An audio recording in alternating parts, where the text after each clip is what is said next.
Burya inyanya zifite akamaro gatangaje ku mubiri wa muntu. Burya wari uzi ko inyanya zigabanya ibyago byo kurwara kanseri zitandukanye, zigatuma umutima wawe ukora neza, zigatuma amagufwa akomera ndetse n'akandi kamaro gatandukanye tugiye kukubwira muri kino kiganiro kigufi. Burya kera inyanya zagiye zikoreshwa mu buvuzi cyane cyane kuvura indwara zifata ku ruhu cyangwa se ibibazo by'uruhu. Ibyo bigaterwa rero n'ibinyabutabire dusanga mu nyanya byo mu bwoko bw'ibyitwa antioxidant ndetse n'amavitamine atandukanye dusanga mu nyanya. Tudatinze rero reka turebere hamwe zimwe mu kamaro cyangwa se zimwe mu byiza byo kurya inyanya ku mubiri wa muntu. Burya inyanya akamaro kazo ka mbere ni uko zituma umutima wacu ukora neza kandi zikawurinda. Ahanini mu nyanya burya dusangamo ibinyabutabire by'ingenzi harimo nk'icyitwa lycopene, kikaba ari ikinyabutabire gituma umutima wacu ukora neza, kandi akenshi inyanya rero kuzirya burya binaduha potassium ndetse n'ibyitwa fibre yewe na vitamine C. Ibyo byose bikaba ari byiza ku mikorere y'umutima muri rusange. Akamaro ka kabiri ko kurya inyanya ni uko burya zigabanya ibyago byo kwibasirwa na kanseri zitandukanye.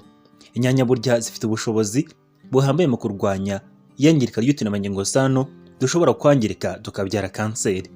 Ibyo biterwa n'ibinyabutabire bibiri dusanga mu nyanya harimo icyitwa lycopene n'icyitwa beta carotene. Inyigo zitandukanye zagiye zigaragaza ko kurya inyanya bigabanya ibyago byo kurwara kanseri zitandukanye harimo nka kanseri ya prostate ndetse na kanseri yo mu bihaha. Akamaro ka gatatu ko kurya inyanya ni uko burya zituma tugira uruhu rwiza.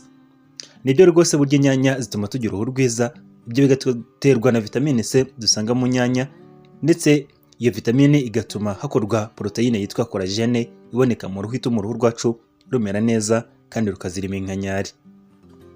Akamaro ka kane ko kurya inyanya ni uko burya zigabanya isukari yo mu maraso, cyane cyane zikaba ari nziza ku muntu usanzwe ufite uburwayi bwa diyabete. Burya inyanya zigira ibyitwa low glycemic index, ibyo rero bigatuma mu gihe waziriye isukari mu maraso idahita itumbagira.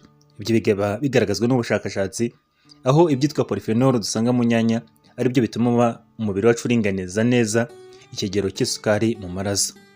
Akamaro ka gatanu ko kurya inyanya ni uko burya zibonekamo vitamine nyinshi, cyane cyane burya mu nyanya habonekamo vitamine zitandukanye harimo nka vitamine C ndetse na vitamine K. Mu nyanya kandi dusangamo ibyitwa beta carotene ndetse na vitamine A muri rusange, ndetse n'umunyungugu wa potassium. Akamaro ka gatandatu ko kurya inyanya ni uko burya ari nziza ku maso no ku mikorere yayo. Burya kurya inyanya bigabanya ibyago byo kwibasirwa n'indwara z'amaso, cyane cyane ibyo bigaterwa n'ibinyabutabire bibiri dusanga mu nyanya harimo icyitwa luteine n'icyitwa zeaxanthine. Inyanya kandi burya akamaro kazo kaza ku mwanya wa karindwi ni uko burya